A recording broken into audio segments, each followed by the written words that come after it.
Hello and welcome to the Overly Animated Podcast, where we take animation seriously. We provide fan-oriented and analytic discussions on a variety of animated shows, movies, and anime, currently featuring Steven Universe, Miraculous Ladybug, The New Powerpuff Girls, and Voltron Legendary Defender, among others. I'm Dylan Hysen, and today I'm joined by Delaney Stovall. Hello. Today, Delaney and I will be discussing the premiere of the Netflix and DreamWorks new show, Voltron Legendary Defender. It dropped today. I don't know if that's a good use of dropped, but on Netflix, all 11 episodes came today, the June the 10th. We're recording this, and I'll put this up. And Delaney and I are going to keep going, powering through the large release of season 1, Netflix style, and going to give you guys episode discussions on all of this first season of Voltron here in the Overly Animated Podcast. Check us out at overlyanimated.com or search for the Overly Animated Podcast on iTunes or your favorite podcatcher. Make sure to subscribe. If you want to check out our other Voltron podcasts, I'm going to try to get a Voltron specific iTunes feed up on our website if you want to subscribe to that. So let's get into this. Quick background on me and Delaney for Voltron. So first of all, we've only seen the premiere. We're going to watch, then talk, then watch, then talk. We're not going to be beyond what we were talking about. Delaney and I have not watched the original Voltron. We're too young to have been kids when that was airing. We could have gone back and watched, but well, I've seen some. Okay. Yeah.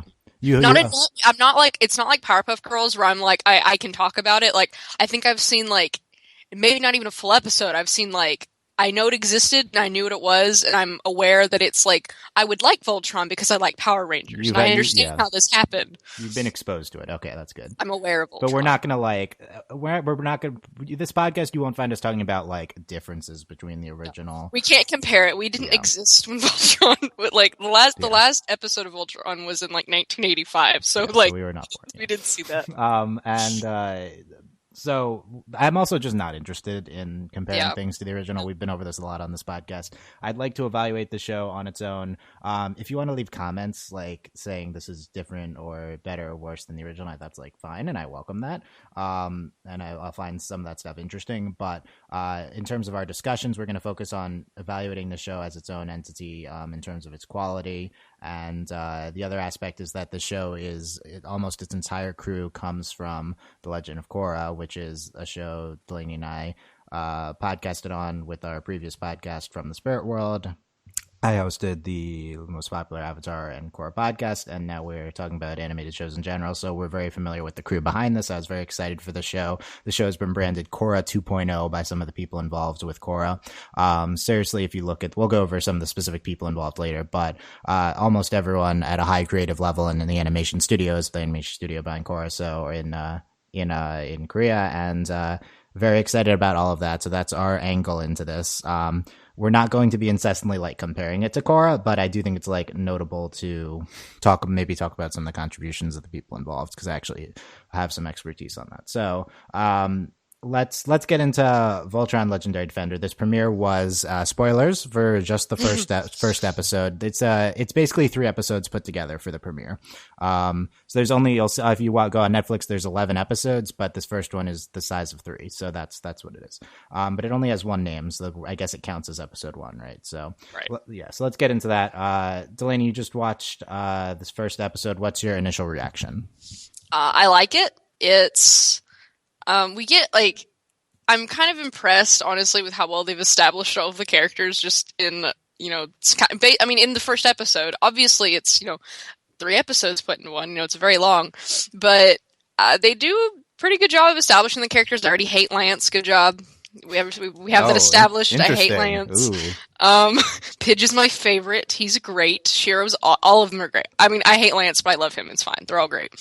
And the music is awesome. Of course, we knew it was going to be so pretty, and it's so achingly pretty to watch. I'm a little confused on a lot because there's some things that don't make a lot of sense with Allura and everything about Altea. A lot of that doesn't make any sense. We could talk about that, but overall, I'm excited to keep watching. I I'm waiting for more women to appear. Please, can there be like at least one more? Just, but it's for a first episode where there's just a lot of guys and they're all very young, and there's Lance. At least there's just one Lance. We don't have more than one character like him. But so far, I really like it. I'm excited. There's a lot happened in this episode. Maybe went a little too fast, but I mean, we have to get all of the lions. We can't have an episode like.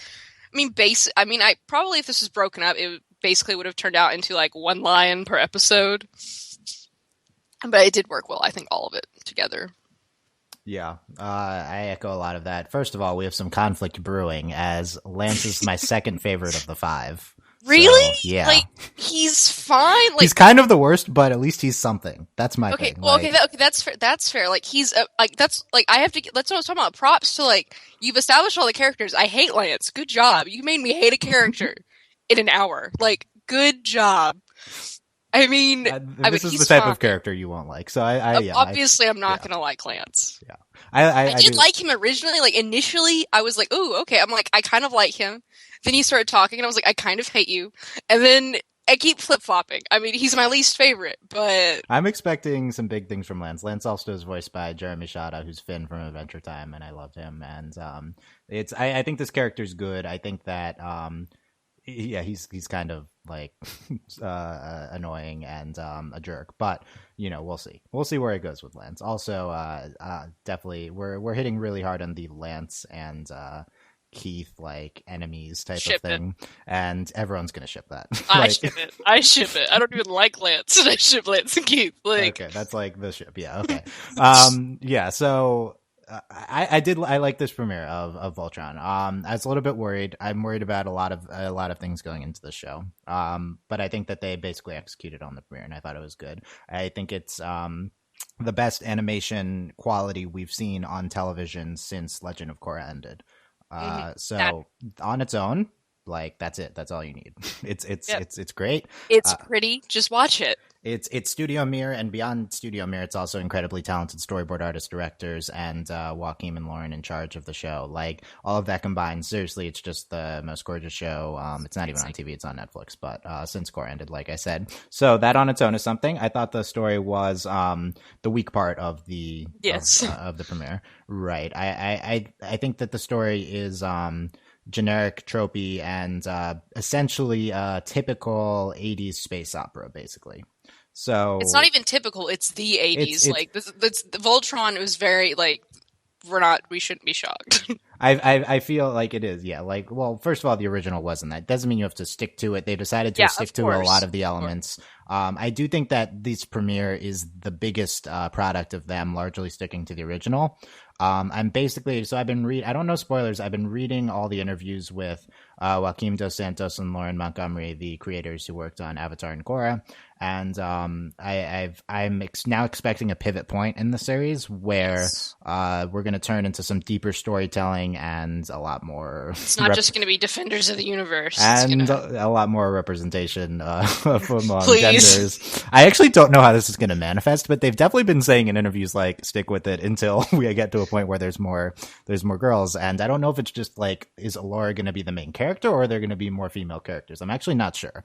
I'm fine with both. Yeah, it's one of the two. Either or. Yeah, I'm not sure which is going to happen, but it's one of the two. So I think that we're like, I've already seen some comments about how this is like, it's like the old Voltron. It's just it's more of like an action superhero Saturday morning show than the type of like high storytelling we should expect from like a Korra or Steven Universe. And I think that you could call this premiere that, but I think that's not overall where we're going. And I also think it's a little bit reductive to this premiere, which was incredible production wise. Yeah. So I have the expectations of, not necessarily expectations, but we're going to talk about this as if it's any other animated show we talk about on here.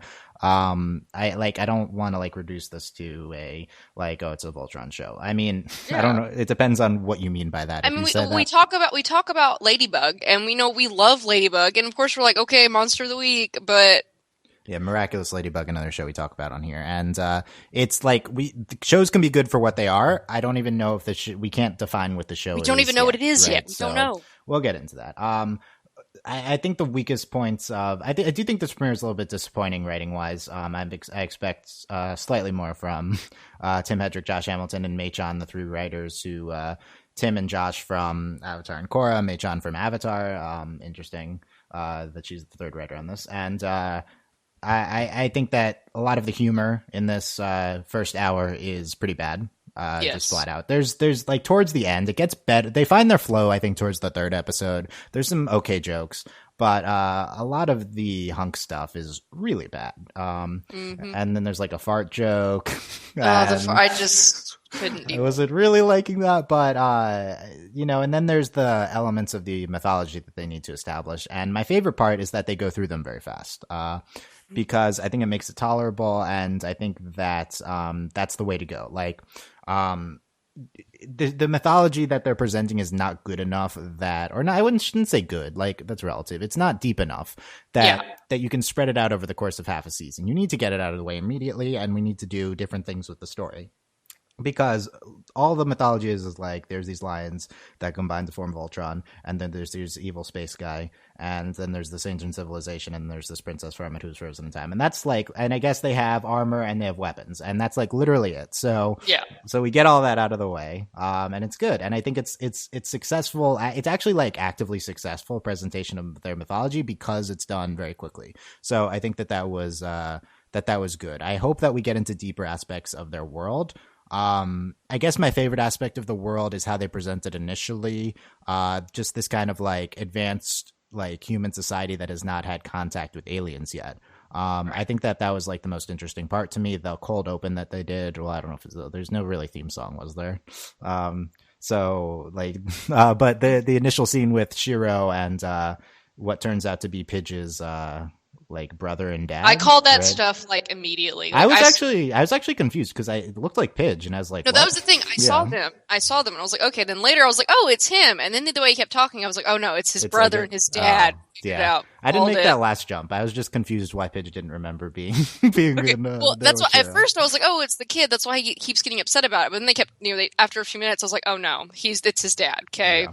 Called it. So that was a good aspect of the mythology, yeah. And I just think that the presentation of them, like the humans discovering aliens and being like thrust into this like galactic conflict and stuff like that, I think that's the most appealing aspect. It's like beginnings of Star Trek. Yeah, it was. I think there's an actively. I don't know if this is how the original starts. So I think like kudos to Tim, Josh, and May for starting us there, and also I assume Joaquin and Lauren involved in the writing. And I think it's a good decision on starting that first episode and getting into all of this. I mean, you could call this the mythology like weak or shallow, and I think that's true, but it's also only been 3 episodes, so we'll see where they go with it. That being said, I do need them. I'm not sure if I need them to explain the lions.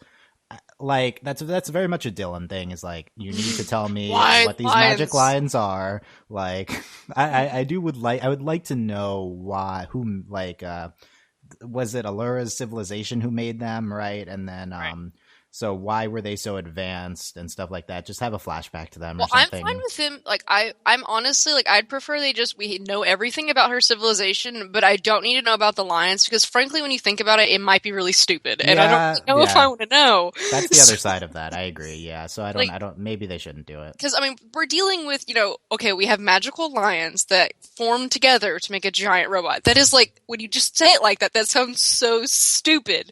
So I feel like either we don't talk about it at all, which I'm honestly fine with, or we talk around it, which I'm fine with that too. Just we can't talk about the magical lions that turn into a robot. Like, it's like we're borderline. You almost can't make that sound good. Like, you were very close to. Maybe they'll do it. Maybe they'll find a way to make it sound not stupid. I think the way to go is like I said, you present like the circumstances of their creation rather than the specifics. Like, I kind of just want to see their civilization. I think that might. Because the thing is, they've kind of presented the lions as like sentient. So yeah. We need to be very careful talking about the lions. Right. It really does makes no sense. So also, why are they forming Voltron? Why do they just are they built as a super weapon? Why do they form this thing that looks like a dude? Like, I don't know. It's interesting. And the leader, and the Black Lion, has wings, which okay. And I will say we didn't spend enough time with the Black Lion. Like, I don't have a good picture in my head of his design, but I know all of these are aspects of the original mythology, and they're not necessarily supposed to be questioned. So, but in terms of like innate aspects of this show, I guess we're at a point where if they don't talk about any of it, it's fine. I think they did a good enough if they job. never talk on it again, it's fine. Like any aspects of the core mythology, even if we never reference Allura's civilization. I mean, obviously we're going to if she's a. I need that explained though, because they're not on Altea, and they're like. Right, they're on a different planet. We're in the castle, and your father saved this here. I'm like, well, how do you know that? Where? Okay, clearly this is like into their omniscient supercomputer. This is clearly an Altean castle. Yeah, I guess they it does seem like they went to another planet, and then which that's fine. Yeah. Like, but I need that kind of explained. We will definitely get backstory on the Alteans from Allura, right? So that'll be a thing. That's the I think that the action pieces there weren't necessarily a ton of specific action pieces. Interestingly, I think that they're good, but I'm definitely hoping for more background. Joaquim Dos Santos, the co-creator of the show, along with Lauren Montgomery, is what in my view and in the view of many, the best action storyboarder, animation storyboarder in all of America. So we can expect big things from the series. Joaquim storyboarded the best fights of Korra. The Korra Book 3 finale fight between Korra and Zahir, I think, is it's probably what I would say is the best American animation fight of all time. So I would go back and watch that fight. It's incredible. So we're expecting there's big things from Joaquim's involvement in the series, I would say. And we'll get into other crew members and specific things about them and stuff. Before that, my least favorite aspects of the premiere, I talked about my favorites. So I said number 1, the humor. Number 2, the stupid mice. I actually like the mice. I kind of hate it. So I'm fine with the concept of the mice. I mean, this is like a tropey thing, like the animal thing, but the way they were animated and like one of them like giving a thumbs up or whatever, I don't even know what they were doing, and like cheering, and that was kind of stupid. And then they just like fixed the thing. No, and I'm fine with it because they explained it, because they were the mice were trapped with her in the sleep chamber. I'm fine with that. Yeah, because that was just because of that one line, I'm okay with the stupid mice. I mean, I agree that makes sense. But that was the stupidest exposition dump. Obviously, that whole scene was dumb. I would really like if they removed that scene. If there weren't mice, I'd be fine. But, they gave us mice, but they didn't just leave it. They actually gave us a stupid throwaway line about the mice, and I bought it. I'm fine with it. Just because I'm imagining, more scenes of just Allura and the mice, which is, so much better than Allura and Cran, or whatever the heck his name is. Yeah. Oh, you're anti...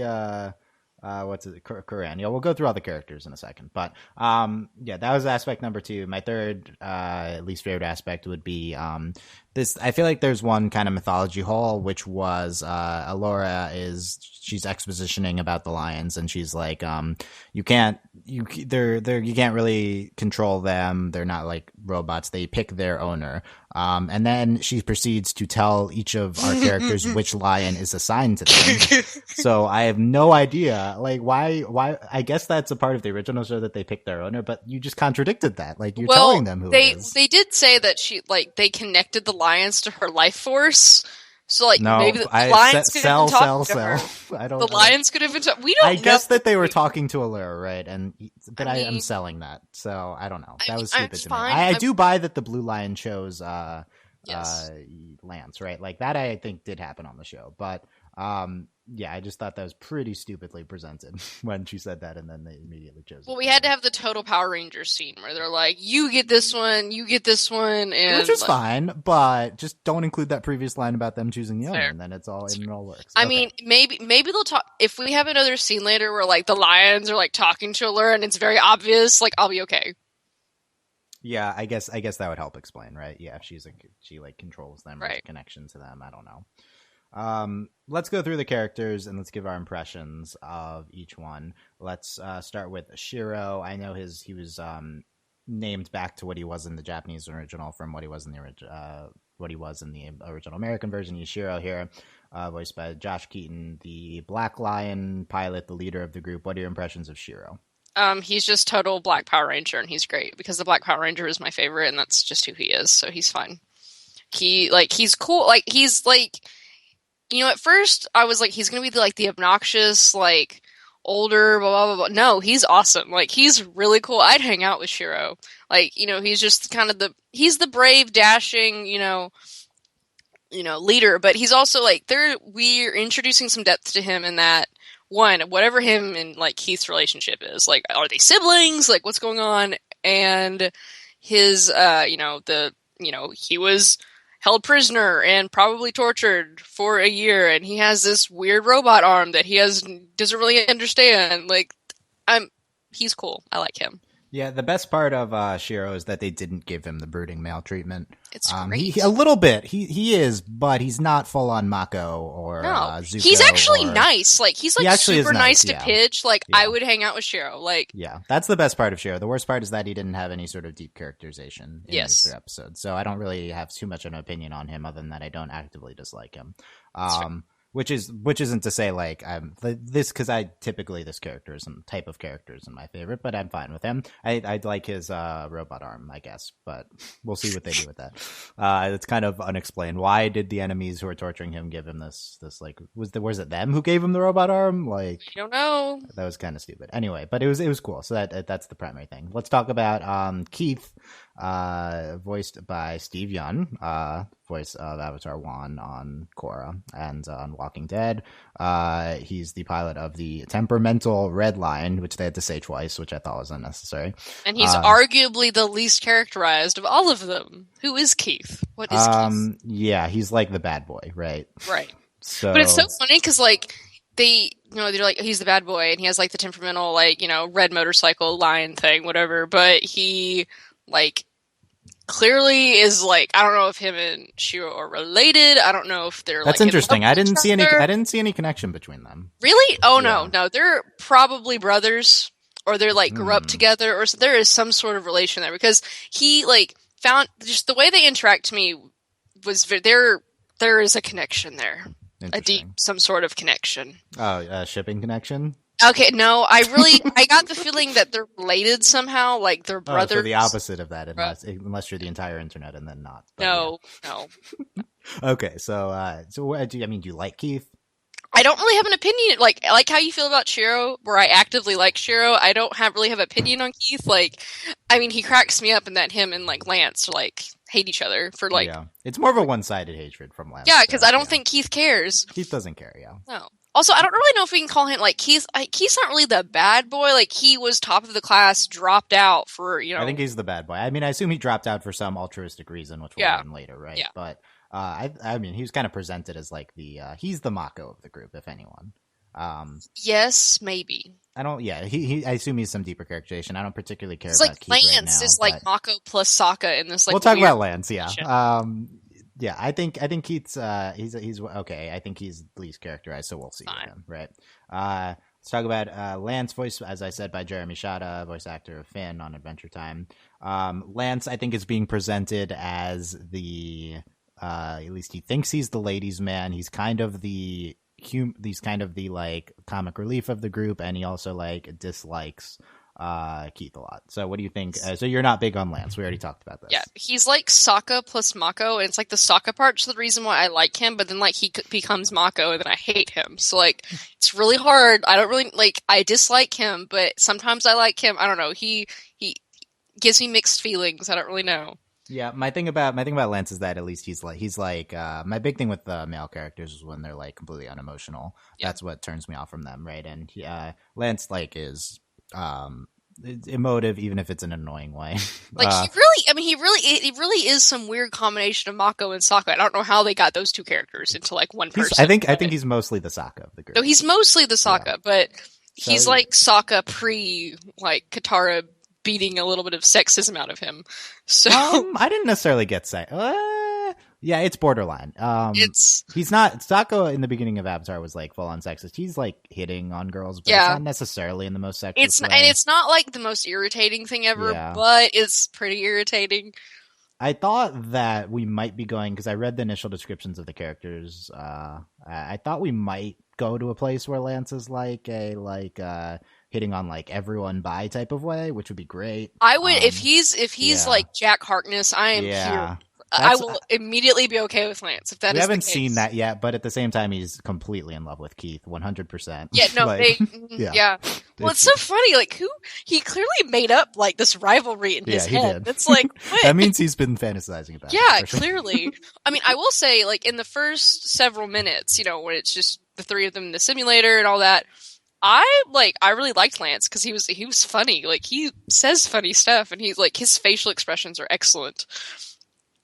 Yeah, I'd say Lance is my second favorite. Honestly, it was just him hitting on Allura that I was like, please stop. Yeah, I agree. Please stop with that and start hitting on Keith. That's the yeah. solution. I'm fine with that. That can happen. Okay, let's talk about Pidge. I assume both of our favorites. I guess I haven't said that specifically, but yeah, Pidge definitely my favorite. Voiced by Bex Taylor Kloss, a 21-year-old female.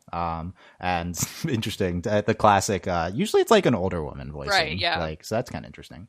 But yeah, I think it actually is like a very good voice choice. I think. Yes.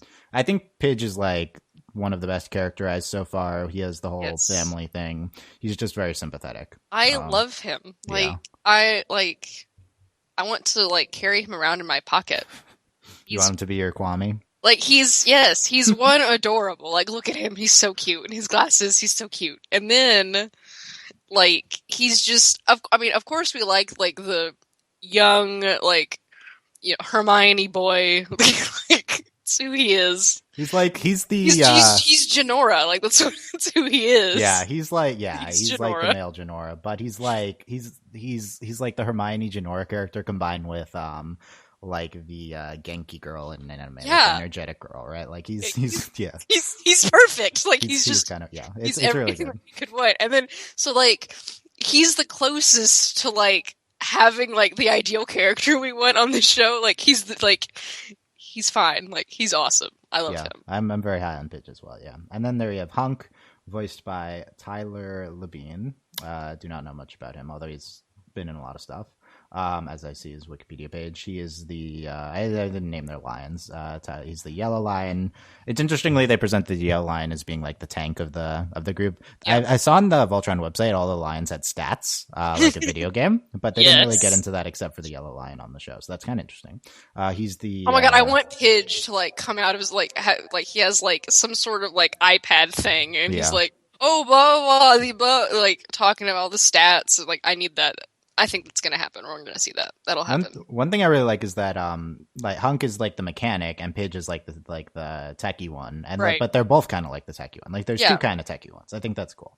And they are like working together at one point in the episode. But it's also like they could have gone this way with him like Hunk, but just he's the big like dumb vomiting guy. Like he's really big, but he's a softie, and that could have been it. But no, like he's smart but a softie, right? Yeah. He can be. Do you like Hunk? I in the beginning I didn't really like him that much, simply because like I was afraid, like I could in my head I could see the path that they were going to take Hunk on, in which he's just Bolin, but like with nothing there. He is 100% season 1 Bolin, like. And like I saw this future, and I was like, I can't like him because at a certain point they'll ruin him, and I'll be done. But he's funny. I also like him vomiting everywhere. That's pretty entertaining to me. Like I enjoy that we have like this pilot who like cannot stand to fly. Like that's really great for me. Like I just think that's fantastic. Also, he's nice. Like he's just, and we have to have that kind of realistic character who's like, whoa, wait, what, guys? Like, okay, we're in space and we're in lions. Can we what? We kind of need a character like that when we're dealing with like ridiculous space lions. Yeah. Like I don't know, he's fine. I like him. He didn't bother me. Yeah, I want to like Hunk. I want to. He's a sympathetic-ish character. He's the Bolin. I think he's pretty terribly presented these 2 episodes.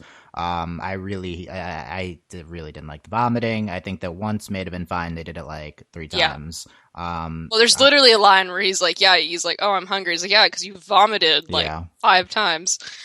So I think he's kind of like I don't know if he's like mischaracterized, but like I think the concept of his character is good, but he did nothing that would endear me to him these episodes. They're overdoing it. Like, they're not, like, I'm assuming that we're going to have a little bit more with him. Like, please, because he needs it. Season 1 Bolin needed it. Right, yeah, the Bolin in the background from book 1. To the point where I'm, like, actively, I think he's, like, actively the worst of the 5 from these first 3. I mean, it's hard to, he's, like, at least somewhat characterized. It's hard to compare him to like Shiro or Keith, who are lesser, but less action going on. But I think we need to get on track with Hunk. I think the way they presented him was not great, and I was not a fan. But I do want to like him. Okay, Princess Allura, the ruler of Kingdom of Aris. It says on the page. What was it? Anyway? Aris. Aris was a different name from her. The homeworld was different from the kingdom, or like. I really like. They're from Altea. They're Altean. Oh, the civilization is different from like I don't know, whatever. I don't know. I didn't. To me, I thought because they said that Altea and the solar system was destroyed. Like, so they're on a different planet. They're on, like, to me, like, I don't know if this is part of their empire or if this is just like a colony, like where they had stuff. The secret lair of the lions. I don't know, but they did say that. Like Altea and the Salt, like where she's from is gone. Yeah, definitely gone. Which doesn't make sense given like were they on a ship when we had the flashbacks? I don't know. I don't remember that. From 10,000 Years Past, voiced by Kimberly Brooks, the voice of Jasper and Malachite on Steven Universe, among other voices that she does.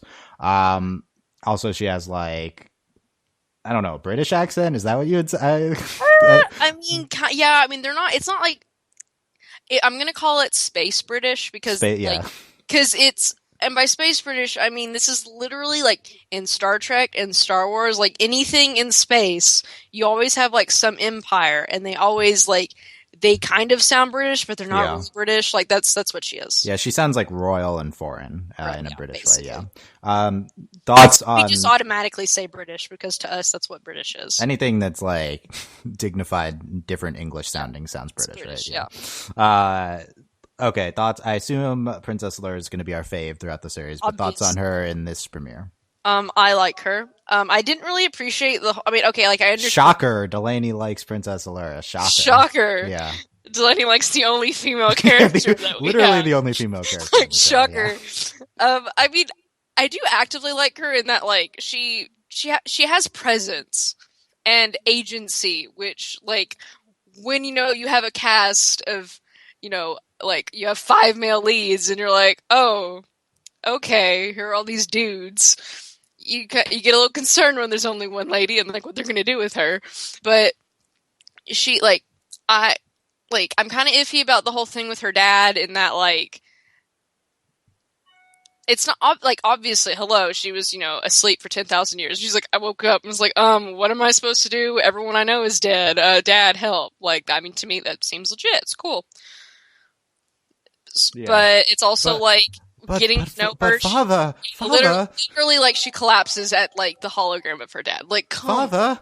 Yeah. But she does, come out in, like, super cool armor, and, like, she's pretty cool. Like, I'm excited to see where we go with her, and, like, I want to see her just, like, being just completely destroying, like, it doesn't have to be Lance. It can be, like, any of them who give her kind of attitude, and she just, like, just Peggy Carter's them or whatever, just like father. Yeah, okay. So I think obviously from my impression, I think she's somewhat of a stereotype right now. Yes, she's like the royal. I do think we have potential though. I think definitely we have potential, and I think her character is going to do cool stuff. But in this premiere, she's like the the royal daughter of like this like foreign. This sounds specific, but it's actually like an archetype of of like this king, and she's like very like loves her father, but she's like independent and like kick butt on her own. All of that's the stereotype, but trope, I should say. But I think she's great. Yeah. I don't know. I don't know how many specific comments I have about Allura. Most of her role in this premiere is just expositioning, so I don't get a great sense of her. I do think that I'd like to move away from the father part of her character and more on the her doing stuff on her own, right? Like that's I very much think that we're gonna look back in 7 episodes and like wonder why they started the show in this way when it shifted into like maybe like half of our characters are female and like Allura's the leader, right? Like I think that's where we're going. But well, I mean, I think we're leaning kind of towards like a mixture of like Allura being like she's always like kind of somewhere safe and telling them what to do, but she's like so obviously in charge like all the time. Yeah, potentially. I don't know. I don't know. I mean, I want her fighting things. I want to see. Right. I assume she'll be in the action, so I'm not sure where we're going with this. We'll have to see. Yeah, it's going to be interesting. But yeah, her character seems good so far. Definitely the most potential to grow. Yeah, I think so. Out of all of our 6, I don't have a clear sense of where we're like. I could see all of our 5 just being the stereotypes that they are. I mean, 5 males, but her, I think it's clear that I'm seeing like we were talking about. Their tropes. Like she's gonna be Padme Amidala running around, and then 3PO being like, "Whoa, whoa," because Karan is 3PO, and stop, and then she's just like, "No, bye." And just kind of doing stuff all the time. So we will see on Princess Leia. Thoughts on Karan? Voiced by Rhys Darby, Allura's royal advisor in charge of castle control. I don't know. He's just useless. I thought he was really funny, actually. I mean, he's fine. Like, I don't like actively dislike him. Again, there are too many men, and I'm just like. Oh, I know who he is. This is a weird role. I'm looking at his Wikipedia page. He was Jim Carrey's boss in Yes Man. I liked that character. I thought that so I have a concept of what he looks like now. Yeah, he's funny, Rhys Darby, and I don't know. I thought that his humor was much more successful than anything they did. Well, yes, agree. And also, there's at least 1 or 2 line reads that he had, which I thought were like really strong. Like I didn't actually think the humor in the actual script was great, but I thought like one of his reads on one of the lines really sold it. I think that he's probably always just going to be this like comic relief advisor character. He's just kind of like a bumbling, like he knows stuff and like I don't know how bumbling he is. It's interesting. He's a little bit bumbling. He's super goofy. Like he's goofy. He might be competent. I feel like bumbling involved in like. Well, you can be competent and be bumbling. I mean, Marinette is bumbling. So let's look up bumbling. I don't. Acting in a confused or ineffectual way, incompetent. Okay, I win. So. Okay. I feel you though. Like he can be like bumbling personality while still being smart. I think that's I think that's what he is. Like. Yeah. And then we have King Zarkon, the ruler of the Drool Empire, voiced by Neil Kaplan. I assume he was the original voice of Zarkon. He also does he's voiced Optimus Prime. So okay, this is interesting. Yeah. What's your initial impressions of King Zarkon? I mean, I just want to know like how he's alive. Maybe he has a long lifespan. He could. They're aliens. Yeah, but Allura seemed like, wait, how's that possible? Like he's still alive, so it didn't seem like that was the. Yeah, like so, and she would know. I want to say there's like a little like I got the impression like just the way him and whoever that like super scary lady is that. There's a little bit more to him than just I need the lions. Like there's something I don't know just going on. I don't have a good read on him yet. I like him. He's fine. He's perfectly scary alien, emperor. Like, cool. I guess the best way I'm thinking of him is he's I always forget the Daleks like creator's name. Davros. He's the Davros, and his species is the Daleks. That's the closest thing in my mind. Like, he's very logical and just like, okay, we're taking over the world, and like very kind of unemotional about it. I see him kind of as a Davros, but I'm not entirely sure. Like, he could just be like an emotional, like raw toxic masculinity type guy. I'm not sure yet. So I think that's going to be interesting.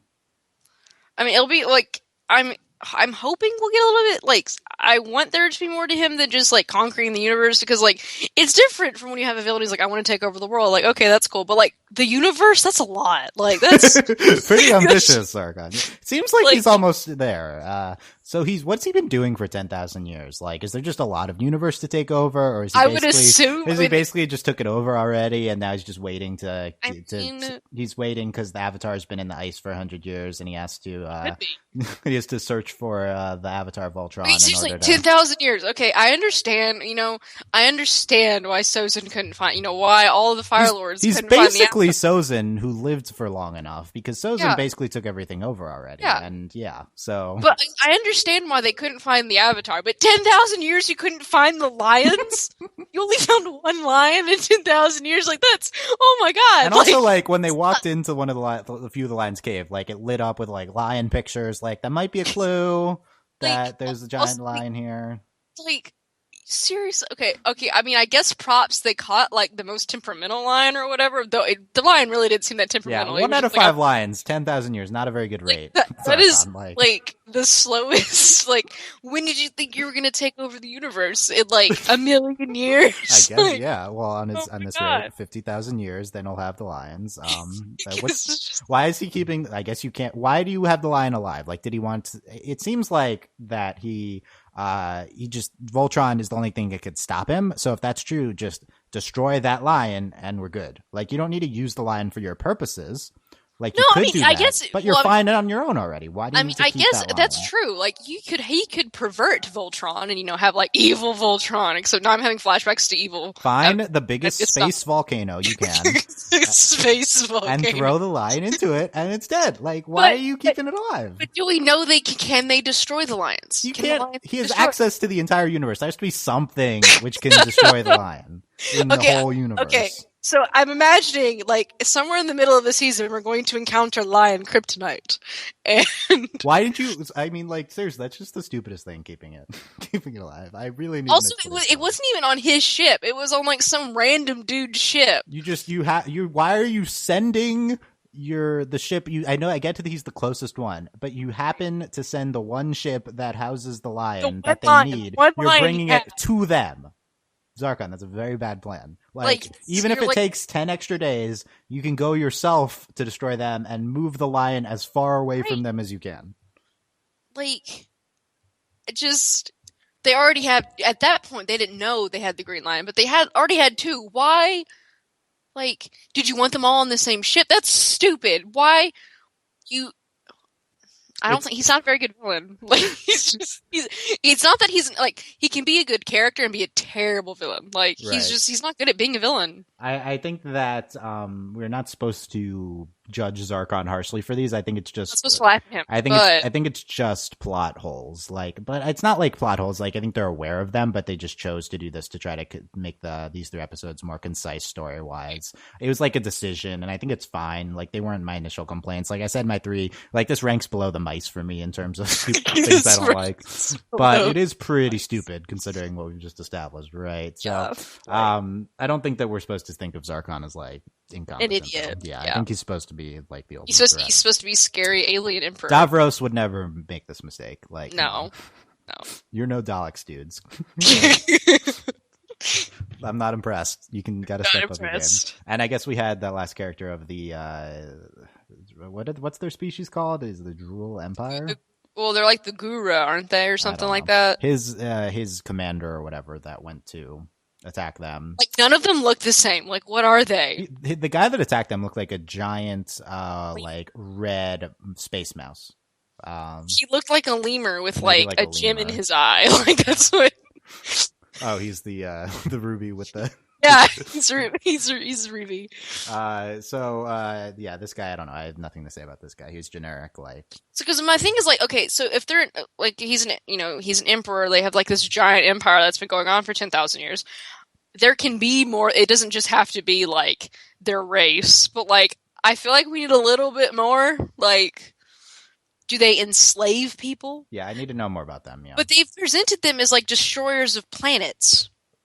Which, again, to me, if you're gonna have an empire, why on earth would you just go around destroying planets? Like, you could use the resources, but yeah, they seem more like intellectual and individual than the typical Galacticus species, right? So right. I think that's kind of interesting. They're not Daleks because they're not a hive mind as far as we can tell. Right.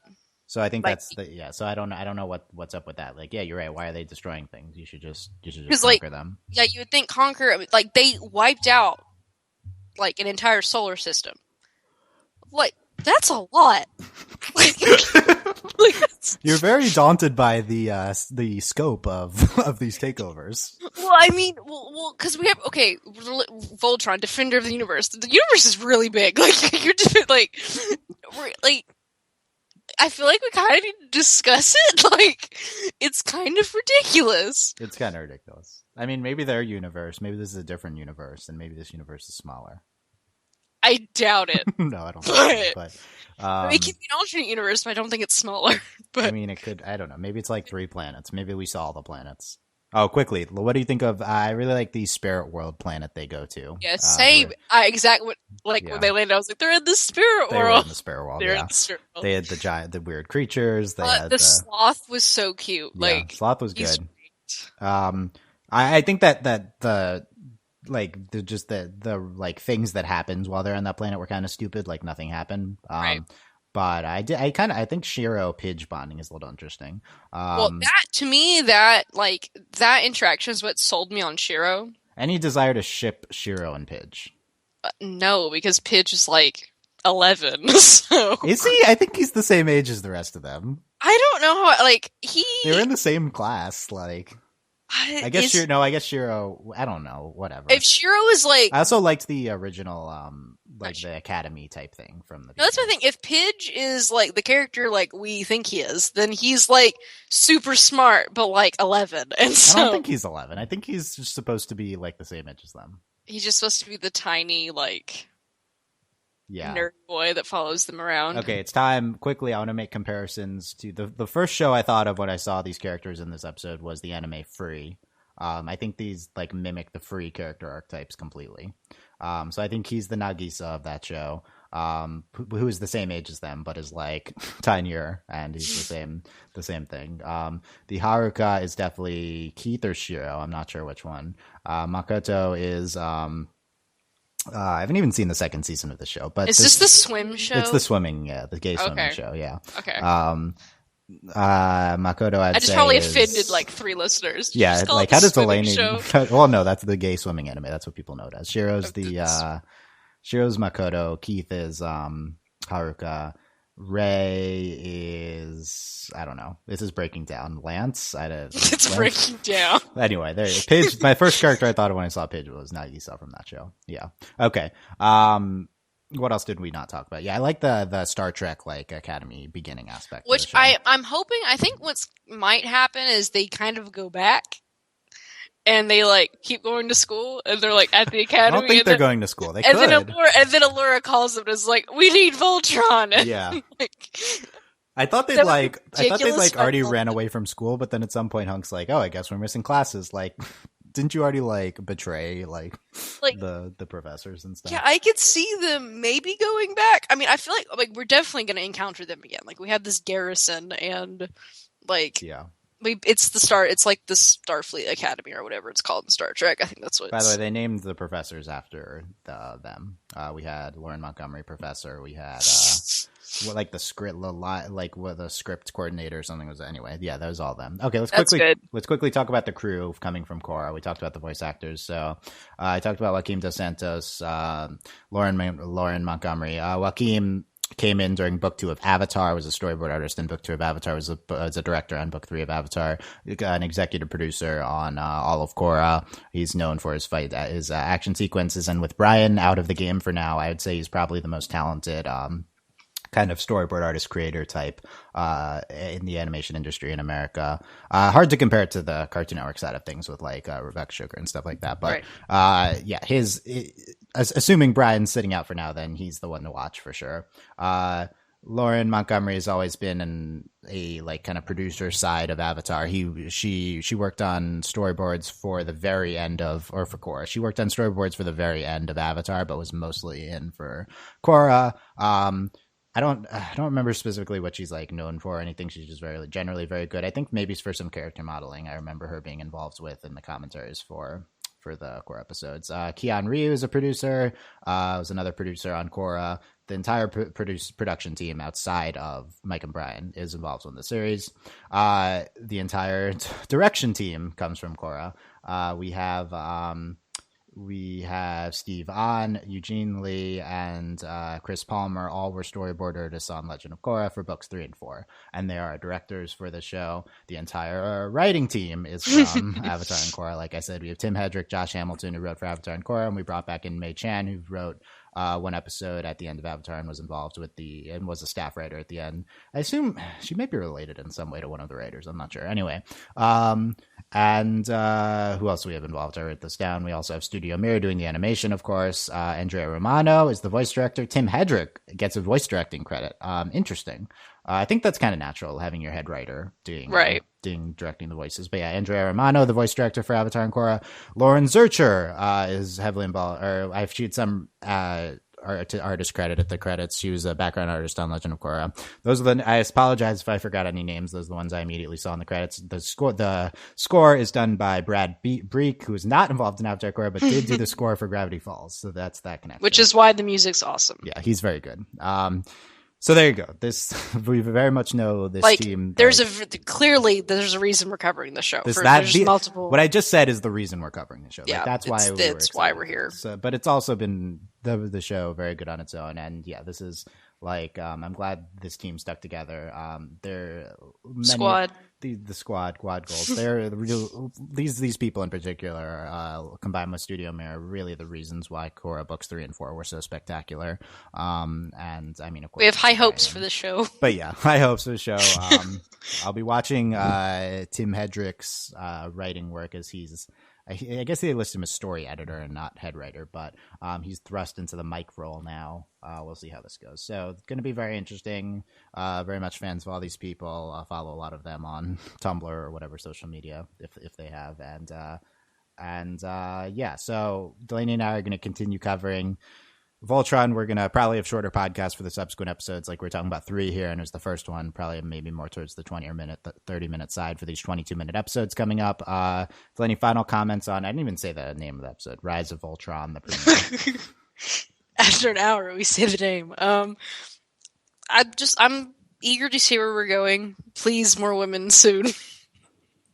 I'm very sure that I need more women now. No, literally one female character, so we'll talk about it. We'll see where it goes. I guess two, because there's like the evil woman, and she frankly terrifies me. Who? The one, like his advisor or whoever, who did like that weird magic I didn't even remember stuff. Her. Yeah, they had like the she's mystic scary. one. Yeah, I'm ready for her though. Like she's gonna be cool. Oh, there's Witch Hager listed on the. I don't know if that's her, but yeah, maybe that's her. So we'll learn more about that character and everything coming up. Can stick with us, overlyanimated.com. Subscribe to us. Look for the future Voltron ones. I'm probably not going to post them individually, like on Tumblr and Twitter. So go to overlyanimated.com. I'll make like a compilation post at the end of every day. So last comments, Delaney. It's good stuff. Let's keep trucking. Keep trucking. I'm Dylan Nice and Delaney Stovall. I give the credits. Support us on Patreon at patreon.com/overlyanimated. Thank you very much to Shayna, Mitch, Cordell, Beatrice, Nate, Andy, Jamie, Rachel, John, Ryan, and Catherine, a.k.a. Hena, Fever Merch, Cadar University, Beatrix Exchange, Nathan Fillion, Buzz Lightyear, Mailman, Rachel Rose, Johnny Bravo, Brian, and Cookie Cat. I said it slow because I am not going to say that at the end of all of our Voltron ones. I'm going to have a reduced credit. So there's this applies for the next 12 podcasts or whatever. Okay. We're going to be going fast. I'm not going to be able to remember every credit. So probably also going to forget to say a bunch of the spiel in the beginning. Okay. So yeah, that's good. Thanks, guys. Let us know what you thought. Comments, overlyanimated.com. On YouTube comments, if you're watching this on YouTube, you can subscribe to us there as well. I see comments there on overlyanimated.com. Tumblr asks, please, I don't know how the Voltron fans are going to be commenting wise. Please try to be respectful. I could see this there being on we with the commenter scale. We don't need to get into that, but yeah, no, we don't. I mean, I have just I have a prediction, but yeah, same. But be aware we are not approaching this from a Voltron fan perspective. I said that in the beginning. That's just how it is. Because we were not alive when Voltron was on. We didn't talk about their weapons. Bayards. Okay, just want to throw that out there. Yeah, we don't need to talk about that. And their armor. That was like 2 seconds. Anyway. But it's cool stuff. It's cool stuff. Okay, thanks for listening, guys. See you for episode 2. Bye. Bye.